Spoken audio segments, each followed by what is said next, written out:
Ninth class last session में हमने पढ़ लिया था कि आईटी जो है हमारी एवरीडे लाइफ में रोज़मर्रा की ज़िंदगी में किस तरह से हम इंफॉर्मेशन टेक्नोलॉजी का यूज़ करते हैं। और हमने पढ़ लिया था किस तरह से हम अपने घरों में इस आईटी का किस किस चीज़ों के लिए इस्तेमाल करते हैं, लाइब्रेरी में किस तरह से आईटी का यूज़ होता है, वर्क प्लेस में किस तरह से हम आईटी डिफरेंट अपने कामों को करने के लिए यूज़ करते हैं। आज हम पढ़ेंगे आईटी हमारा एजुकेशन में किस तरह से मदद करता है। ठीक है, जो इंफॉर्मेशन टेक्नोलॉजी है, जो मैंने आपको फर्स्ट इसमें जो सेशन पढ़ाया था इस यूनिट 1 में, कि इंफॉर्मेशन टेक्नोलॉजी हम इंफॉर्मेशन को बनाने में, मैनेज करने में, स्टोर करने में और आगे डिस्ट्रीब्यूट करने में, मींस फ्रॉम वन प्ले मतलब कम्युनिकेट करने में जो हम लोग यूज़ करते हैं वो टेक्नोलॉजी आईटी कहलाती है। इंफॉर्मेशन टेक्नोलॉजी उसको बोलते हैं कि जब हम इंफॉर्मेशन को बनाते हैं, मैनेज करते हैं और आगे सर्कुलेट करते हैं। तो अब ये सारी काम जो हम आईटी से करते हैं वो किस तरह से एजुकेशन में हम लोग इसका यूज़ करते हैं, एजुकेशन में किस तरह से इसका फ़ायदा लेते हैं आईटी का, तो वो आज हम पढ़ेंगे। Computers and information technology are extremely used in education for teaching, learning and assessment. आप लोग को ऑलरेडी ये पता है, आप लोग स्कूलों में आप लोग आईसीटी लैब्स में जाते हो, तो वहाँ पर कंप्यूटर्स होते हैं ना। तो स्पेशली आपका सिर्फ कंप्यूटर के सब्जेक्ट का नहीं मैं बोल रही हूँ, आपके और जो सब्जेक्ट्स होते हैं उसके लिए भी आप आईसीटी लैब जाते हो ना। और जो आपके उस पर्टिकुलर सब्जेक्ट के जो टीचर होते हैं वो आपको अपने उस सब्जेक्ट से रिलेटेड आपको वीडियोस दिखाते हैं, आपको आपके सिलेबस के अकॉर्डिंग जो ऑडियो वीडियो एड है उसके थ्रू आपको पढ़ाते हैं। तो ये सारा आपको आईटी का ही यूज़ करते हैं जो एजुकेशन में वो कर रहे हैं। तो कंप्यूटर्स और इंफॉर्मेशन टेक्नोलॉजी जो है आजकल बहुत ज़्यादा एजुकेशन में यूज़ की जा रही है, पठन पाठन के कामों में करने के लिए और साथ के साथ आपको असेस करने के लिए कि आपको कितना जो है वो समझ में आया है, तो असेसमेंट लेने के लिए भी। और जो आपको पढ़ने पढ़ाने का जो भी काम है वो सारा आपका आजकल जो है वो मोस्टली आईटी के थ्रू किया जा रहा है, क्योंकि इसके बहुत सारे फ़ायदे हैं। आईटी के थ्रू जब आप पढ़ते हो तो आपको, अभी हम धीरे-धीरे पढ़ेंगे इसको, मैं चलो थोड़ा-सा एक्सप्लेन कर देती हूँ कि आईटी में आप जब आईटी के थ्रू जब आप पढ़ते हो तो आपको अच्छी-अच्छी एनिमेटेड वीडियोज़ देखने को मिलती हैं, जिससे आपको बहुत जल्दी समझ में आता है। तो आप जो चीज़ सिर्फ़ सुन रहे हो, एक थ्योरेटिकल क्लास में ऐसा नहीं होता। आप लोग जो चीज़ सुन रहे हो साथ के साथ उसको देख भी रहे हो। जो आपको जैसा समझाया जा रहा है वैसा-वैसा आपको उस डायग्राम में, उस पर्टिकुलर वीडियो में नज़र आ रहा है। तो आपको ज़्यादा समझ में आती हैं चीज़ें। ठीक है? तो बहुत ही अट्रैक्टिव वे में वो सब चीज़ें होती हैं। जैसे हम फ़िल्म होती है ना, फ़िल्म क्या है, हम कोई रट्टा थोड़ी लगाते हैं। जब हम फ़िल्म देखने जाते हैं तो क्या होता है, हमें 3 घंटे की फ़िल्म बिल्कुल पूरी स्टोरी एक बार में ही याद हो जाती है। होती है कि नहीं? तो पढ़ाई क्यों नहीं होती? क्योंकि पढ़ाई हमें पहले इसीलिए कम होती थी याद, क्योंकि हमें सिर्फ, हम लोग जो है वो सिर्फ सुनते-सुनते थे। ठीक है? या अगर बुक्स है तो सिर्फ हम बुक में उसको, उस चीज़ को देखते थे, बट हम विजुअलाइज़ नहीं करते थे। हम उस चीज़ को अब पूरा एक, जब कोई चीज़ एक वीडियो के थ्रू हमारे माइंड में या हम देखते हैं ना तो वो हमें ज़्यादा रिटेन रहती है। ठीक है? तो जब हम ऑडियो के साथ-साथ विजुअलाइज़ भी करते हैं, सुनने के साथ-साथ देखते भी हैं चीज़ों को, और उस तरह से जो पूरा एक फ्लो रहता है डायग्राम का वो देखते हैं, तो वो हमें ज़्यादा हमारे माइंड में काफ़ी लंबे समय तक वो चीज़ें याद रहती हैं और अच्छे से समझ भी आ जाती हैं। ठीक है? तो ये आईटी का बहुत बड़ा एक रोल रहता है एजुकेशन सिस्टम में। और बहुत ईज़ी हो गया है, जैसे अभी मैं इस सिलेबस के हिसाब से आपको पढ़ाती हूँ। The software and hardware technology is used for creation and transmission of information in various forms including still pictures, audio, video and animation to the learners. तो आजकल जो हमारे आईटी में सॉफ्टवेयर एंड हार्डवेयर टेक्नोलॉजी का use किया जाता है, तो उससे हम इंफॉर्मेशन को बहुत अलग-अलग तरह से हम उसको कन्वर्ट कर सकते हैं उस पर्टिकुलर इंफॉर्मेशन को। जैसे आपको इमेजेस की फॉर्म में, मीन्स पिक्चर्स की फॉर्म में वो इन्फॉर्मेशन दी जाती है।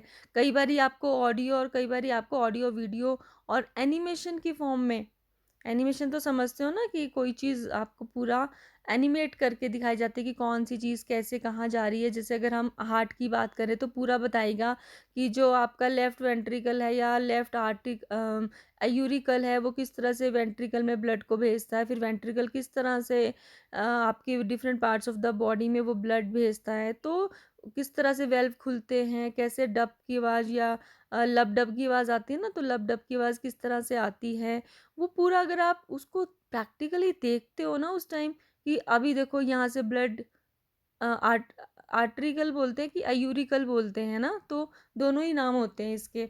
तो उसके बीच में आर्टरी वेंट्रिकल एक वेल्व नाम का होता है, एवी वेल्व भी बोलते हैं। तो किस तरह से वो आपका ब्लड आर्टरिकल से, आर्टरिकल होता है कि अयूरिकल, याद आ रहा है वैसे मुझे, आर्टरियम भी बोलते हैं। तो अयूरिकल से वेंट्रिकल में जाता है और फिर वो डिफरेंट आपके जो एयोटा होती है उसके थ्रू डिफरेंट आपके बॉडी पार्ट्स में वो ब्लड जाता है। तो जब आप उसको विजुलाइज करते हो ना, एग्जैक्टली वो पूरा आपको दिखाता है फ्लो ऑफ ब्लड का, किस तरह से वो वेल्व खुला, फिर साउंड हुई, किस तरह से वो वेल्व दूसरा खुला और पहले वाला बंद हुआ, तो वो जो साउंड आई, तो आपको बहुत अच्छे से समझ आ जाता है ना। तो ये जो सॉफ्टवेयर एंड हार्डवेयर टेक्नोलॉजी है, तो हम इसके थ्रू इंफॉर्मेशन को कभी पिक्चर्स के थ्रू, कभी ऑडियो वीडियो बना करके, या फिर कभी एनिमेशन के थ्रू आप तक जो है जब पहुंचाई जाती है, तो बहुत ही अच्छे से आपको समझ आती है। तो आईटी का यूज़ हम इन चीज़ों को कन्वर्ट करने के लिए, इंफॉर्मेशन को इन पर्टिकुलर चीज़ों में कन्वर्ट करने के लिए यूज़ करते हैं एजुकेशन में। और लर्निंग, जैसे मैंने भी बोला, लर्निंग बहुत ईजी हो जाती है और आईटी के थ्रू बहुत जल्दी जो है एक्सेसिबल हो जाती है। जैसे अगर सपोज कोई आजकल लॉकडाउन है तो आप लोग पढ़ नहीं पा रहे हो, तो आईटी के थ्रू सब पढ़ पा रहे हैं ना ऑनलाइन, ठीक है, तो एक्सेसिबल हो गई ना वो इन्फॉर्मेशन सबको घर बैठे बैठे ही। तो आईटी के थ्रू हर एक चीज़ एक्सेसिबल भी बहुत ईजीली हो जाती है। और आजकल तो टीचर्स के लिए भी बहुत ज़्यादा टीचिंग रिसोर्सेज अवेलेबल है इंटरनेट पे, कि वो किस तरह से बेटर वे में उस चीज़ को पढ़ा सकते हैं। तो टीचर्स के लिए भी बहुत इजी हो गया है आजकल जो है पढ़ाना। Online assessment helps to assess the students without any biasness. और अगर ऑनलाइन असेसमेंट की हम बात करते हैं, तो उसमें असेसमेंट का मतलब आप लोग की जैसे एग्ज़ाम्स वगैरह होते हैं, तो उसमें कोई बायस नहीं रहता। बायस मीन्स कि कोई ऐसा नहीं बोल सकता कि इसको ज़्यादा मार्क्स दिए हैं इस क्वेश्चन में या इसको कम दिए हैं जबकि मैंने सेम लिखा है। तो इस तरह का अगर किसी के माइंड में कोई भी चीज़ इस तरह की नहीं आती, क्योंकि हर एक चीज़ कंप्यूटराइज होती है, तो जैसे आपने उसका आंसर दिया होता है एग्जैक्टली उस तरह से वो इवेलुएट करता है और आपको मार्क्स देता है। तो इसमें किसी भी तरह की बायसनेस की, जैसे कम्पिटिटिव एग्जाम होते हैं उसमें तो आपके पॉइंट पॉइंट का फ़र्क होता है मार्क्स का, है ना। तो इस तरह से कोई बायसनेस भी नहीं इसमें रहती है ऑनलाइन असेसमेंट के through. The students, teachers, and educational administrators and every stakeholder in the education sector has benefited with the integration of IT in the education. तो जब से हमारा IT एजुकेशन में आया है, तब से बच्चों को, टीचर्स को, और जो एजुकेशनल हमारे एडमिनिस्ट्रेटर्स रहते हैं, इवन हर एक जो स्टेक होल्डर इससे कनेक्ट होता है एजुकेशन सेक्टर से, उन सबको किसी ना किसी तरह से डायरेक्टली इनडायरेक्टली जो है वो फ़ायदा हुआ है। अब हम एजुकेशन में आईटी में आगे, जैसे हम आईसीटी की बात करते हैं। आपके क्लासरूम में आईसीटी तो अभी नहीं पहुंचा है, बट हमारे स्कूल में आईसीटी ज़रूर है। तो आपके हर एक क्लासरूम में नहीं है, बट हमारे पास एक लैब है जो आईसीटी की है। बाकी तो आईटी आईटीएस वगैरह तो है ही, है ना। बट एक आईसीटी ऐसा है जिसमें आपके हर एक सब्जेक्ट टीचर आपको उस पर्टिकुलर लैब में लेके जाते हैं और अपने सब्जेक्ट से रिलेटेड आपको कंटेंट जो है वो आईटी के थ्रू दिखाते हैं। चाहे वो पिक्चर्स के थ्रू हो, चाहे ऑडियो वीडियो के थ्रू हो, चाहे एनिमेटेड फॉर्म में आपको कुछ दिखाना हो, ठीक है, या कोई प्रेजेंटेशन दिखानी हो, ठीक है, तो वो आपको आईसीटी में दिखाते हैं। तो ICT in the school I can say, और we can say ICT in the classroom. Classroom means कि जब आप आईसीटी चले जाते हो तो पर्टिकुलर वो आपका क्लासरूम ही बन गया ना, और फिर पर्टिकुलर सब्जेक्ट आप पढ़ते हो उस क्लासरूम के अंदर।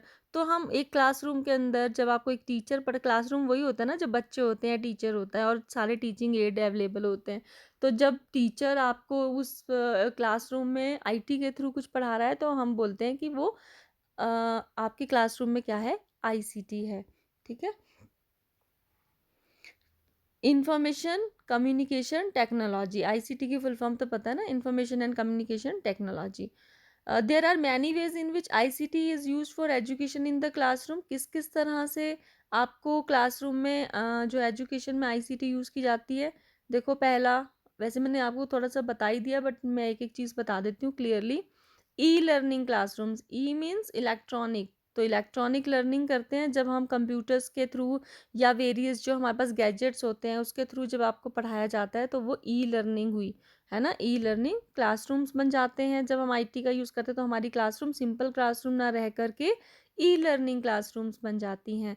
फिर आपको स्मार्ट बोर्ड प्रेजेंटेशंस के थ्रू भी सिर्फ कंप्यूटर्स ही नहीं, कंप्यूटर्स के अलावा और भी जैसे मैंने बोला काफ़ी सारे गैजेट्स होते हैं जिसके थ्रू आपको पढ़ाया जा सकता है। तो उसमें one of the gadget is smart board presentation. Smart board होता है, स्मार्ट बोर्ड के थ्रू आपको प्रेजेंटेशंस दिखाई जाती हैं। वो स्मार्ट बोर्ड क्या होता है, जैसे स्मार्टफ़ोन्स होते हैं ना, स्मार्टफ़ोन की जो स्क्रीन होती है वो कैसी होती है? टच स्क्रीन होती है। तो इसी तरह से बेटा स्मार्ट बोर्ड्स होते हैं, वो बड़े-बड़े जैसे आपके ब्लैक बोर्ड्स होते हैं ना, इस तरह के साइज़ के या उससे भी थोड़े बड़ा, ब्लैक बोर्ड से भी बड़ा जो है वो बोर्ड होता है। और वो उसमें सारा टच स्क्रीन होता है। मीन्स आप टच करके किसी भी आइकन को, आपके जैसे सिलेबस का कोई सॉफ्ट कॉपी पड़ा है उसको आप ओपन कर सकते हो, कोई वीडियोज़ पड़े हैं उसको टच करके आप चला सकते हो, बंद करना है तो टच करके बंद कर सकते हो। इवन आपके पास वहाँ पर डिजिटल पेन्स होते हैं, तो पेन्स के थ्रू आप कुछ भी अपनी हैंडराइटिंग में जैसे ब्लैक बोर्ड पे लिखते हैं ना चॉक को लेकर के, वैसे उस डिजिटल पेन को लेकर के कुछ भी टीचर जो है आपको समझाने के लिए लिख सकते हैं, है ना? और अगर कई बारी क्या होता है, स्मार्ट बोर्ड तो इतने ज़्यादा इंटेलिजेंट कि अगर आपके पास डिजिटल पेन नहीं है, तो जैसे सपोज़ कोई भी इस तरह की कोई चीज़ है जिससे आप सॉफ्टली उस स्क्रीन के ऊपर लिख सकें, तो उससे भी लिख सकते हैं। जैसे आपके पास एक रबड़ बॉल होती है ना, वो बॉल होती है एक, जैसे ग्रीन कलर्स ये प्लास्टिक वाली नहीं, दूसरी सिंपल एक होती है ना बॉल, थोड़ी-सी कपड़े वाली होती है। तो अ, उसके थ्रू भी हम उस ब्लैक बोर्ड के ऊपर मतलब कि लिख सकते हैं। ज़रूरी नहीं आपके पास पेन है, अगर पेन नहीं भी अवेलेबल है, किसी वजह से ख़राब हो गया है, तो आप इस तरह के किसी और डिजिट का यूज़ करके भी, जैसे बॉल का यूज़ करके या अपनी फिंगर का यूज़ करके ही आप सिंपली लिख सकते हो जैसे आप लिखते हो, ठीक है? जैसे हम टच स्क्रीन पे स्मार्टफ़ोन पे अपने फिंगर से ही कुछ भी टाइप लिख देते हैं ना, कुछ भी लिखना होता है, कोई कोई भी हम सिंबल बना देते हैं, ठीक है? एरो का साइन हो गया, कोई हार्ट का साइन हो गया, कोई स्टार बनाना है, तो वो सारा हम जैसे फिंगर से कुछ भी लिखते हैं तो वो स्मार्ट बोर्ड में उस तरह से लिखते हैं, ठीक है? कोई डायग्राम बनाना है, कोई ड्रैग एंड ड्रॉप करना है, तो सारा कुछ टच से हो जाता है उसमें, तो बहुत ईज़ी और बहुत अट्रैक्टिव और इंटरैक्टिव होता है, ठीक है? क्विज़ खेलना वगैरह भी उससे बहुत ईज़ी होता है। चलो नेक्स्ट में जाते हैं हम, वीडियोस ऑन एक्सपेरिमेंट्स। कोई भी एक्सपेरिमेंट है कि इस पर्टिकुलर प्रोसीजर को किस तरह से फॉलो करना है, जैसे केमिस्ट्री के एक्सपेरिमेंट्स होते हैं आपके, ठीक है, बायो के एक्सपेरिमेंट्स हैं, या कोई भी जो आपको डेमोन्स्ट्रेट करके दिखाया जाना चाहिए, तो वो सारे एक्सपेरिमेंट्स होते हैं। तो वो पर्टिकुलर एक्सपेरिमेंट पे वीडियो बनाकर भी आपको दिखा देते हैं कि आपने जो एक्सपेरिमेंट करना है वो इस तरह से करना है। तो जब आप पहले ही वीडियो के थ्रू देख लेते हो ना कि एक्सपेरिमेंट इस तरह से होगा, तो आपको बहुत ज़्यादा अच्छे से समझ आ जाता है, और जब आप प्रैक्टिकल करते हो तो किसी भी तरह की कोई दिक्कत आपको फिर नहीं आती है। तो वीडियोज़ बनाकर भी आपको दिखाया जाता है आईसीटीज़ पे, जो ऑलरेडी बने बनाए होते हैं वहाँ पे। और इसमें दिखाया है कि creation of images and videos, आप अपनी कोई इमेजेस को या फिर वीडियोस को वहाँ पर क्रिएट कर सकते हो उस टेक्नोलॉजी का यूज़ करके। और desktop publishing of magazines, letters and documents, कोई भी आपके पास चाहे मैगजीन्स हैं, कोई लेटर्स हैं या डॉक्यूमेंट्स हैं, उसकी आप डेस्कटॉप पब्लिशिंग कर सकते हो। तो किसी भी तरह का आईटी, जैसे आपको पता है कि डॉक्यूमेंटेशन हम कर सकते हैं। फिर एजुकेशनल गेम्स आप खेल सकते हो, खेलते खेलते मीन्स पढ़ाई हो जाएगी, क्विजेस वगैरह होंगे, या किस डायग्राम को क्या बोलते हैं, या इस किस इमेज का नाम ये है, या ये चीज़ किस प्लेस में है, जैसे माना ताजमहल कहाँ पर है, तो आप उसको ड्रैग एंड ड्रॉप करके दिल्ली में छोड़ दोगे, सॉरी ताजमहल है आगरा में छोड़ दोगे, ठीक है? तो इस तरह से आप लोग जो है क्या करते हो, एजुकेशनल गेम्स खेल सकते हैं। ओके, तो उसके बाद नेक्स्ट है learning using the CD ROM media.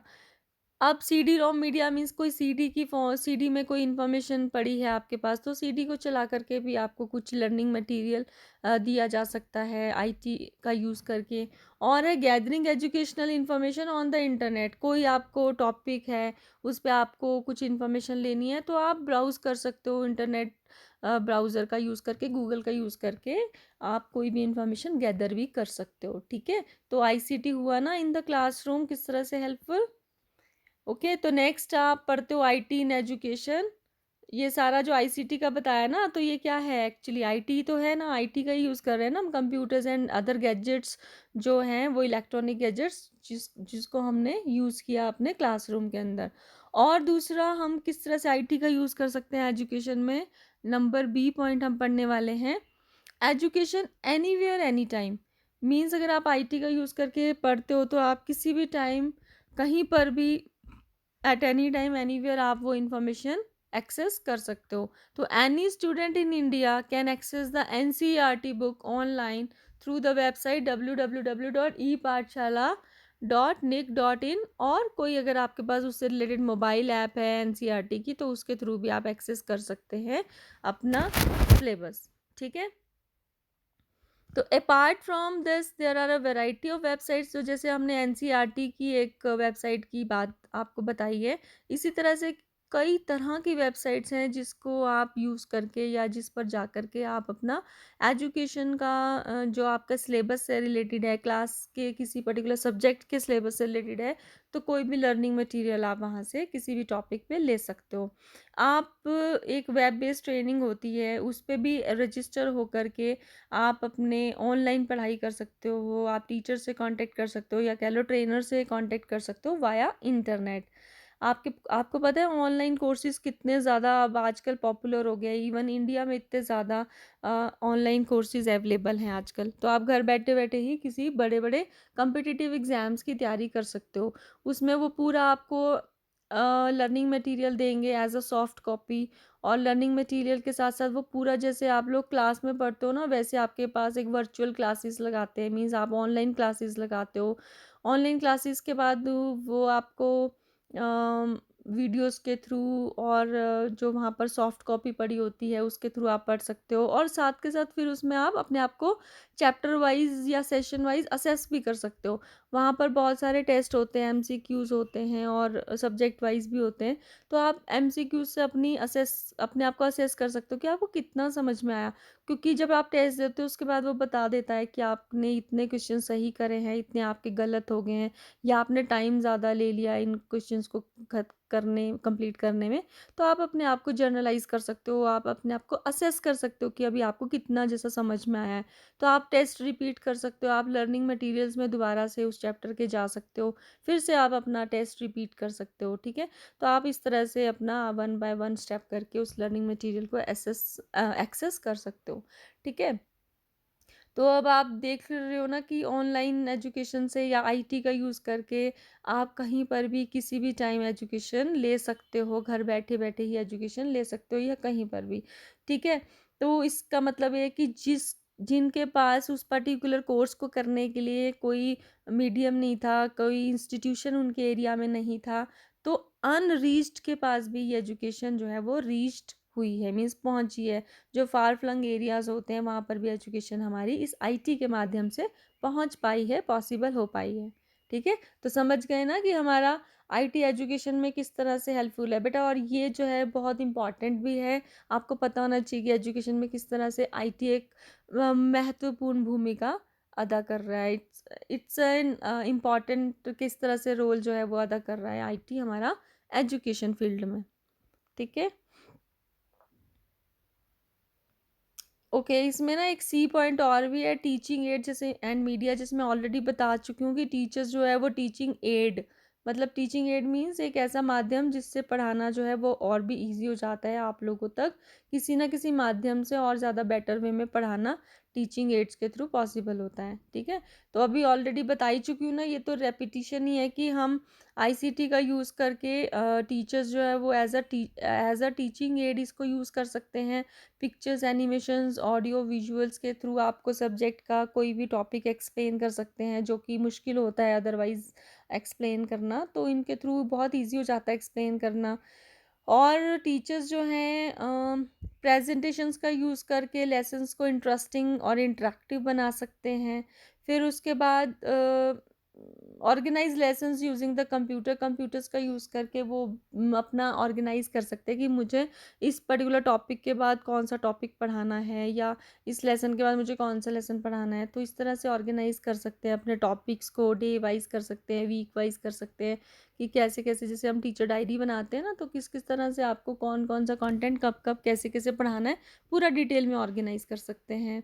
और लास्ट में दिया obtain the information relevant to the subjects.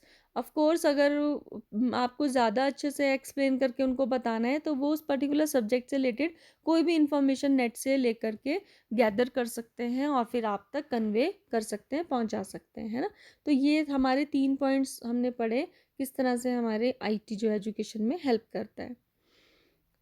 3 नहीं है, एक और भी है, डी पॉइंट भी है, that is LMS means learning management system. Yes, LMS जो है वो क्या है, लर्निंग मैनेजमेंट सिस्टम है। It is being used by many countries to manage school system. अब स्कूल सिस्टम इवन हमारी कंट्री में भी, मैनी कंट्रीज, कई सारी कंट्रीज में जो है LMS सिस्टम को यूज़ किया जा रहा है कि वो अपने स्कूल के पूरे सिस्टम को मैनेज कर सकें। कि जैसे हमारे स्कूल में पहले तो कौन सा बोर्ड है, CBSE है, HP बोर्ड है, या कौन सा स्टेट बोर्ड है आपका, ICSE है या क्या है। तो बोर्ड क्या है, फिर उसके बाद कितने हमारे स्कूल की ब्रांचेस हैं, फिर पर्टिकुलर स्कूल की जब हम वो बात करते हैं अपने स्कूल की, तो कितने टीचर्स हैं और क्या क्या स्ट्रीम्स अवेलेबल हैं और कितने टीचर्स हैं, और फिर कितने स्टूडेंट्स पढ़ रहे हैं, किस किस क्लास में कितनी कितनी एनरोलमेंट है, और सब स्टूडेंट्स का डाटा वो कलेक्ट करते हैं, कौन कौन से स्टूडेंट का क्या नाम है, फादर्स नेम क्या है, उनकी पूरी डिटेल वो अपने पास रखते हैं। तो ये सारी चीज़ें वो ऑनलाइन रखते हैं, ठीक है, कंप्यूटराइज रखते हैं, तो उसको बोलते हैं लर्निंग मैनेजमेंट सिस्टम।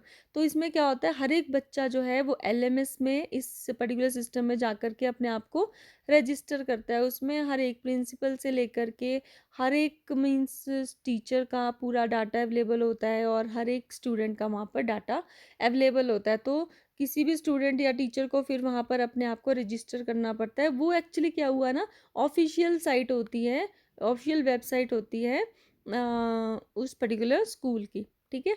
तो पहले उसको ऑफिशियल साइट पर अपने आप को रजिस्टर करना पड़ता है, उसके बाद वो LMS को एक्सेस कर सकते हैं, और इस LMS का यूज़ करके वो बहुत सारी सर्विसेज जो है वो ऑब्टेन कर सकते हैं। जैसे कि स्टूडेंट्स को क्या फ़ायदा होता है कि क्योंकि वहाँ पर ना सारा का सारा सिलेबस भी हर एक क्लास वाइज जो है वहाँ पर दिया होता है। लर्निंग मटेरियल्स से रिलेटेड जितनी प्रेजेंटेशंस होती हैं, वीडियोस होती हैं, ऑडियो वीडियो जो भी होती हैं, वहाँ पर हर एक चीज़ अवेलेबल रहती है। तो उससे क्या है कि बच्चे जो है वो किसी भी टाइम कहीं पर भी लेसन्स को सीख सकते हैं, लर्न कर सकते हैं। और दूसरा, अगर उनको कोई चीज़ समझ नहीं आई है, उनको कुछ पूछना है, तो वो अपनी क्वेरीज़ को कभी भी सबमिट कर सकते हैं और उसका आंसर भी टीचर्स फिर उनको वहीं पर ही ऑनलाइन ही देते हैं। तो और कोई कमेंट है, उन्होंने किसी भी चीज़ पे अपना कुछ राय देनी है, तो फीडबैक देनी है, तो वो भी दे सकते हैं। तो ऑनलाइन का ये फ़ायदा रहता है कि वो जब अपनी क्वेरी सबमिट करते हैं तो उनको रिप्लाईज़ भी आ जाते हैं और वो उन फोरम्स के थ्रू कमेंट भी अपने सबमिट कर सकते हैं, ठीक है। और LMS के थ्रू बच्चों को क्या फ़ायदा होता है कि वो वीडियोस के ही थ्रू को करिकुलर एक्टिविटीज़ में भी पार्टिसिपेट कर सकते हैं, ठीक है। तो they can participate in the co curricular activities via video. And parents का भी ये फ़ायदा रहता है कि पेरेंट्स जो है उसमें LMS के थ्रू देख सकते हैं कि हमारे बच्चों की क्या प्रोग्रेस पढ़ाई में है, को करिकुलर एक्टिविटीज़ में क्या प्रोग्रेस है। तो बच्चों पे भी वो चेक रख सकते हैं पेरेंट्स कि उनकी बच्चों की क्या प्रोग्रेस है, उसको मॉनिटर कर सकते हैं, राइट। तो ये हमने 4 पॉइंट्स पढ़े कि IT हमारे एजुकेशन में किस तरह से मददगार साबित होता है। उसके बाद नेक्स्ट है हमारा IT इन एंटरटेनमेंट। ये तो आप सबको बहुत अच्छे से पता है कि एंटरटेनमेंट में आप IT किस तरह से यूज़ करते हो।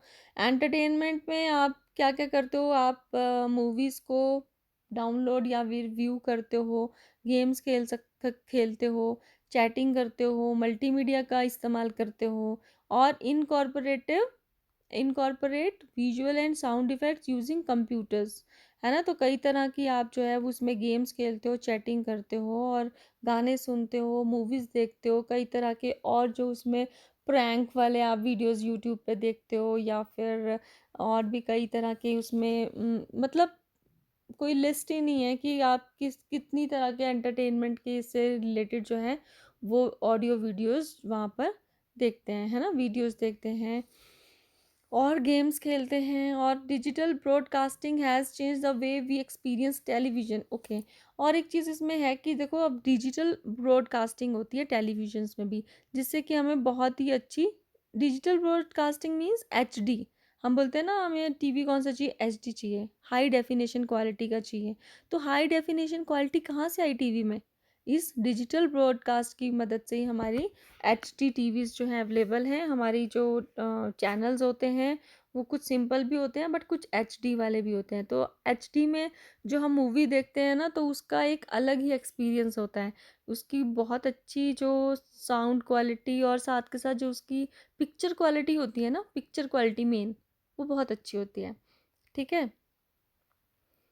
अम, तो इससे जो डिजिटल ब्रॉडकास्टिंग है तो उससे टेलीविज़न में बहुत अच्छा जो एक एक्सपीरियंस का जो वे है वो बदल गया है ना? और लास्ट में आज हम पढ़ते हैं IT in communication. Communication means communication में आईटी किस तरह से मददगार साबित होता है? तो आईटी कम्युनिकेशन में बहुत ज़्यादा मददगार साबित होता है क्योंकि वो मैसेजेस को, आइडियाज़ को, पिक्चर्स को, स्पीचेस को, वीडियोस को, हमारे व्यूज़ को एक पर्सन से दूसरे पर्सन तक पहुंचाता है। तो a person who receives this must understand clearly and correctly. तो जो पर्सन उस चीज़ को रिसीव करता है, उस पर्टिकुलर मैसेज को, वो क्या होना चाहिए, बिल्कुल आपका क्लियर और जो है वो करेक्ट होना चाहिए। ठीक है। मतलब जो वो समझता है ना वो भी एग्जैक्टली उस वे में ही उस चीज़ को समझे जिस वे में आपने उसको बोला है। ठीक है, ये ना हो कि आपने कुछ और बोला और वो समझ कुछ और रहा है। तो modern communication makes use of computer system. We use computers for email, chatting, FTP, telnet and video conferencing. तो आईटी से हम बहुत अच्छे से अपनी बात को पहुंचा सकते हैं। हम ईमेल्स के माध्यम से अपनी बात पहुंचा सकते हैं with the documents and the attachments of various kinds. और चैटिंग कर सकते हैं हम। बहुत सारे प्लेटफॉर्म्स हैं ना, हमारे पास बहुत सारी ऐप्स हैं जिसके थ्रू हम चैटिंग करते हैं। आपसे ज़्यादा तो शायद किसी को नहीं पता होगा, है ना?